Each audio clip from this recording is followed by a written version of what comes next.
అనేక ఇబ్బందులు పడుతున్న జనాలకు మరొక షాకింగ్ న్యూస్ తగిలిందని చెప్పొచ్చు. దేశవ్యాప్తంగా పెట్రోల్ డీజిల్ ధరలైతే పెరిగాయి. ప్రభుత్వ రంగ చమురు కంపెనీలు ఈ ఉదయం 6 గంటల నుంచి కూడా ఈ పెట్రోల్ డీజిల్ ధరలను పెంచుతున్నట్లుగా ప్రకటించాయి, అమల్లో కూడా వచ్చాయి. లీటర్ పెట్రోల్ డీజిల్ ధరలపై 3 రూపాయల పైనే పెంచారు. దాదాపుగా ఇప్పుడు లీటర్ పెట్రోల్ ధర 110 రూపాయల 88 పైసలకు చేరుకుంది. ఆంధ్రప్రదేశ్ లో పెట్రోల్ పై 3 రూపాయల 29 పైసలు, డీజిల్ పై 3 రూపాయల 14 పైసలు పెంచితే ఇటు తెలంగాణ విషయానికి వస్తే పెట్రోల్ డీజిల్ పై 3 రూపాయలు చొప్పున ఆయిల్ కంపెనీలు పెంచాయి. ఇక పెట్రోల్ ధరలు ఢిల్లీలో 97 రూపాయల 77 పైసలు, కోల్కతాలో 108 రూపాయల 74 పైసలు, ముంబైలో 106 రూపాయల 68 పైసలు, చెన్నైలో 103 రూపాయల 67 పైసలుగా ఉండనున్నాయి. ఇక డీజిల్ ధరల విషయానికి వస్తే ఢిల్లీలో 90 రూపాయల 67 పైసలు, కోల్కతాలో 95 రూపాయల 13 పైసలు, ముంబైలో 93 రూపాయల 14 పైసలు, చెన్నైలో 95 రూపాయల 25 పైసలుగా ఉండబోతున్నాయి. ఇప్పుడు పెరిగినటువంటి ధరల నేపథ్యంలో మనం చూసుకుంటే గనక మనందరికీ తెలిసిందే, ఎప్పుడైతే మోదీ మాట్లాడిన తర్వాత ఒక ఇండికేషన్ గా భావించాము ధరలు పెరగబోతున్నాయి కాబట్టి ఈ విధంగా చెప్తున్నారంటున్నారు. పబ్లిక్ ట్రాన్స్పోర్ట్ ని యూజ్ చేయాలంటున్నారు. దానికి సంబంధించి ప్రధానితో సహా కేంద్ర మంత్రులు కావచ్చు, రాష్ట్ర ముఖ్యమంత్రులు కావచ్చు, ఎస్కాట్ అంటే తమ వాహనాలను కూడా పరిమితిని తగ్గించుకున్నటువంటి సందర్భాలు మనకు కనిపించాయి. వర్క్ ఫ్రం హోమ్ డిమాండ్స్ కూడా వినిపిస్తున్నాయి. ఇటువంటి కండిషన్స్ మనం ఈ 2 రోజుల నుంచి చూస్తున్నాము. అయితే ఇప్పుడు పెట్రోల్ డీజిల్ ధరలను కూడా పెంచినటువంటి సందర్భం మనం చూసాము. 3 రూపాయలు చొప్పున యావరేజ్ గా చూసుకుంటే కనుక 3 రూపాయలు చొప్పున తెలుగు రాష్ట్రాలు పెరుగుతున్నటువంటి సందర్భం, ఉదయం నుంచి పెరిగినటువంటి సందర్భం మనకు కనిపిస్తుంది. అప్డేట్స్ చూద్దాం. మా ప్రతినిధి భార్గవ్ అప్డేట్స్ అందించడానికి సిద్ధంగా ఉన్నారు. Right, good morning Bhargav. అందరూ ఊహించిందే, అనుకున్నదే, కానీ 3 రూపాయలు ఒక్కసారి పెంచుతారని చెప్పి ఎవరు అనుకుని ఉండకపోవచ్చు. అది కూడా ఈ ఉదయం నుంచి అమల్లోకి వస్తుందని చెప్పి ఎవరు ఎక్స్పెక్ట్ చేయకుండా ఉండొచ్చు. వినియోగదారుల నుంచి వస్తున్నటువంటి రెస్పాన్స్ ఏ విధంగా ఉంది? ఖచ్చితంగా కూడా వినియోగదారులకైతే ఇది ఒక షాక్ అని కూడా చెప్పొచ్చు. ఎందుకంటే అటు దాదాపు 4 ఏళ్ల తర్వాత ఇంత భారీ ఎత్తున పెట్రోల్ డీజిల్ ధరలు పెరగడం అనేది కూడా ఇప్పుడే జరిగింది. ప్రతిసారి కూడా ఎన్నికలు జరుగుతూ ఉండడం, ఆ ఎన్నికల నేపథ్యంలో ఆ భారాన్ని కేంద్ర ప్రభుత్వం అటు చమురు కంపెనీలు ఏదో ఒక రూపంలో తగ్గించుకుంటూ వస్తున్న నేపథ్యంలో ఇప్పుడు 5 రాష్ట్రాల ఎన్నికల ఫలితాలు జరిగిన తర్వాత పెట్రోల్ డీజిల్ ధరలు పెరుగుతాయని అందరూ ఊహించిన తరుణంలో కూడా ఒక్కసారిగా 3 రూపాయలు పైగా ఈ రోజు ధరలు పెంచడం, ఉదయం 6 గంటల నుంచే ఇవి అమలు చేయడం అనేది కూడా ఖచ్చితంగా ఒక షాక్ అని కూడా చెప్పుకోవచ్చు. ప్రధానంగా చూసుకుంటే కనుక అటు ఇరాన్ ఇజ్రాయెల్ మధ్య జరుగుతున్నటువంటి యుద్ధ వాతావరణంతో పాటు అటు స్ట్రైట్ ఆఫ్ హార్మోజ్ మార్గంలో సరఫరాకు ఆటంకాలు కలగడం కూడా ఈ పెరుగుదలకు ఒక ప్రధాన కారణంగా అని కూడా చెప్పుకోవచ్చు. అటు అంతర్జాతీయ మార్కెట్ లో బ్రెంట్ క్రూడ్ ఆయిల్ ధర కూడా దాదాపు $105 కూడా దాటింది. దీనివల్ల ఆయిల్ మార్కెటింగ్ కంపెనీలపై కూడా తీవ్రంగా ప్రభావం పడుతుంది. దీంతో అటు రూపాయి విలువ కూడా తగ్గడం వల్ల దిగుమతి ఖర్చులు కూడా పెరిగిపోయాయి.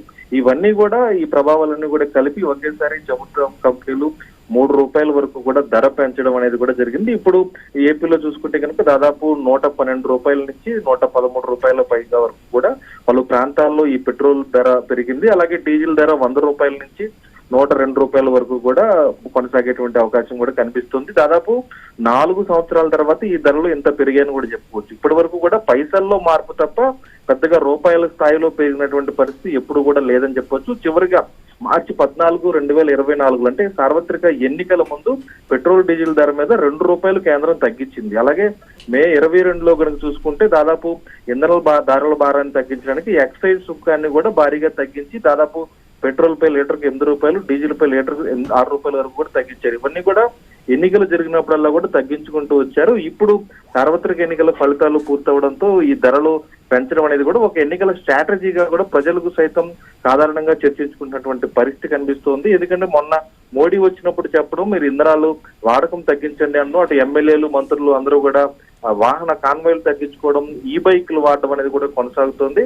అంటే ప్రజల రియాక్షన్ నెగిటివ్ గా వెళ్లకుండా ముందుగానే మోదీ వాళ్ళందరినీ సిద్ధం చేసేందుకు ఇటువంటి పిలుపునిచ్చారనేది కూడా ఈ రోజు అందరూ చర్చించుకుంటున్నారు. ఖచ్చితంగా ఒకేసారి 3 రూపాయలు పెంచడం కరెక్ట్ కాదు అంటూ కూడా ప్రస్తుతం వినియోగదారులు అయితే ఆగ్రహం వ్యక్తం చేస్తున్నారని కూడా చెప్పుకోవచ్చు. అటు 2024 తర్వాత ఒకేసారి మార్పు అనేది ఇప్పుడు జరిగింది ఎన్నికల తర్వాత కూడా అనేది కూడా ఈ రోజు అందరూ కూడా ఏ రంగాల మీద ఎఫెక్ట్ పడొచ్చు అనుకోవచ్చు. ఎందుకంటే ఈ ధరలు పెరిగిన తర్వాత మనం గ్యాస్ తర్వాత కూడా చూసాం, అనేక రంగాల మీద ఎఫెక్ట్ చూపించింది. మళ్ళీ ఎఫెక్ట్ ఎక్కడికి వచ్చిందంటే మన సామాన్య ప్రజల మీద భారం పడినటువంటి సందర్భం మనం చూసాము, మనం మాట్లాడుకున్నాం, చర్చించాం కూడా. ఇప్పుడు పెట్రోల్ డీజిల్ ధరలు పెరిగిన తర్వాత ఏ రంగాలకు ప్రధానంగా ఎఫెక్ట్ ఉంటుంది అనుకోవచ్చు వినియోగదారులతో పాటు?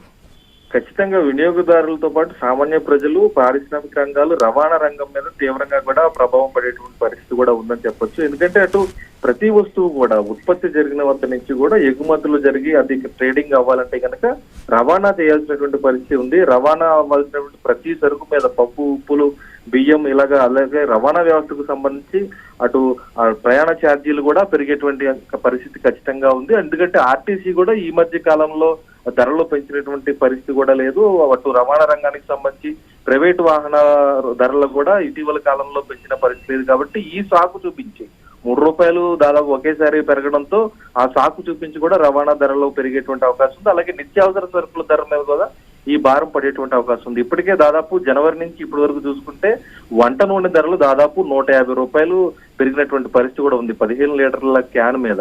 ఈ రవాణా ఖర్చు కూడా పెరగడంతో దాన్ని ఇంకా మరింత పెంచేటువంటి పరిస్థితి కూడా ఉంది. ప్రతి లీటర్ మీద కూడా ₹1, ₹2 వరకు అదనపు భారాన్ని వేసేటువంటి అవకాశాలు కూడా ఉన్నాయని కూడా చెప్పుకోవచ్చు. దీని మీద అటు స్థానికంగా ఉన్నటువంటి ఆయిల్ కంపెనీలు ఏవైతే ఉన్నాయో ఇప్పటికే అటు కేంద్ర రాష్ట్ర ప్రభుత్వాలకు పలు వినతులు ఇచ్చాయి. తమ మీద రవాణా ఖర్చు భారంగా ఉంది, దానివల్ల ధరలు పెంచుతున్నామనేది కూడా వారు చెప్పడం జరిగింది. మరోవైపు ముడి సరుకు ధరలు పెరగడం వల్ల కూడా అనేక ధరలు పెంచాయి. ఇప్పుడే గత 2 రోజుల నుంచి కూడా మేత ధరలు రొయ్యలకు సంబంధించి పెరిగిన పరిస్థితి ఉంది.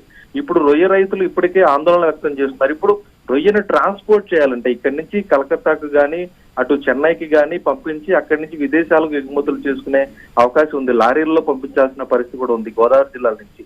అటువంటి ఆక్వా రంగం మీద కూడా ఈ ప్రభావం పడేటువంటి పరిస్థితి ఖచ్చితంగా ఉందని చెప్పుకోవచ్చు. ఎందుకంటే అటు కేజీ రొయ్యకు ₹260 ఉత్పత్తి ఖర్చు అవుతుంటే ఇప్పుడు వీరికి వచ్చేటువంటి ఖర్చు మాత్రం కేవలం ₹240 వచ్చేటువంటి పరిస్థితి ఉంది. ఇప్పుడు ఇంకా రవాణా పెరిగితే మరింత కూదలేటువంటి పరిస్థితి ఉంది. దీని మీద అటు ఐస్ ఫ్యాక్టరీలు కూడా ఐస్ తరలించేటువంటి వారి మీద కూడా ఈ ఖర్చు ఖచ్చితంగా పడుతుంది. ఏదైనా ప్రతి ఒక్కటి కూడా రవాణాతో ముడిపడి ఉంది కాబట్టి రైతులు కూడా ఎక్కువగా డీజిల్ మీద ఆధారపడుతూ ఉంటారు. అటు జనరేటర్స్ విషయంలో కావచ్చు, లేదంటే పంటలకి ఉపయోగించే యంత్రాల విషయంలో కావచ్చు. రైతుల దగ్గర నుంచి వస్తున్నటువంటి ఆన్సర్ ఏంటి? ఇప్పటికే అనేక సందర్భాల్లో ఎరువుల విషయంలో కావచ్చు, విద్యుత్ విషయంలో కావచ్చు, ఆ పంటని పండించడానికి, ఆ పంటని కొనుగోలు చేయడానికి అనేక ఇబ్బందులు పడుతున్నటువంటి సిచ్యువేషన్ లో ఈ పెరిగిన ధరలు రైతుల మీద ఎటువంటి ఎఫెక్ట్ చూపిస్తుంది అనుకోవచ్చు? ఖచ్చితంగా దాదాపు నెల రోజుల నుంచి కూడా రైతులు డీజిల్ కోసం నానా అగచాట్లు పడ్డారని చెప్పొచ్చు. అటు జనరేటర్లు గానీ, కోత మిషన్లకు సంబంధించి డీజిల్ ఆయిల్ గానీ అక్కడ కావాల్సినందుకు పెట్రోల్ బంకులకు వెళ్తుంటే నో స్టాక్ బోర్డులు పెట్టడం, లేదంటే దాదాపు కిలోమీటర్ల మేర క్యూ ఉండడం అనేది కూడా రైతులను చాలా ఇబ్బంది పెట్టింది. అటు సరైన సమయంలో కోతలు జరగక ఈలోపు వర్షాలు వచ్చి ధాన్యం తడిసిపోయినటువంటి పరిస్థితులు కూడా తెలుగు రాష్ట్రాల్లో ఉన్నాయని చెప్పొచ్చు. ఈ తరుణంలో ఈరోజు ₹3 ఒక్కొక్క లీటర్ డీజిల్ మీద పంచడం అనేది కూడా దాదాపు 1 ఎకరాకు కోత కోయాలంటే మిషన్ కు దాదాపు 40 లీటర్ల వరకు కూడా డీజిల్ అవసరం ఉంటుంది. అదే 1 ఎకరాకు కోత కోయడానికి 40 లీటర్లు కొట్టించుకుంటే దాదాపు ₹120 1 ఎకరం మీద కూడా వాళ్ళకి డీజిల్ కి సంబంధించి ధర పెరిగిందని చెప్పొచ్చు. ఈ విధంగా అటు బుక్ చేసుకున్నటువంటి యంత్రాలు ఏవైతే ఉంటాయో వారు కాంట్రాక్ట్ బేసిక్ గా కూడా వాహనాలను బుక్ చేసుకుంటూ ఉంటారు, యంత్రాలను, కోత మిషన్లు. వారు ఇంకా ధరలను పెంచి రైతుల మీద ఇప్పటికే ₹2,500 ఆ వెహికల్ కు తీసుకునేటువంటి పరిస్థితి కూడా ఉంది కోత మిషన్ కు.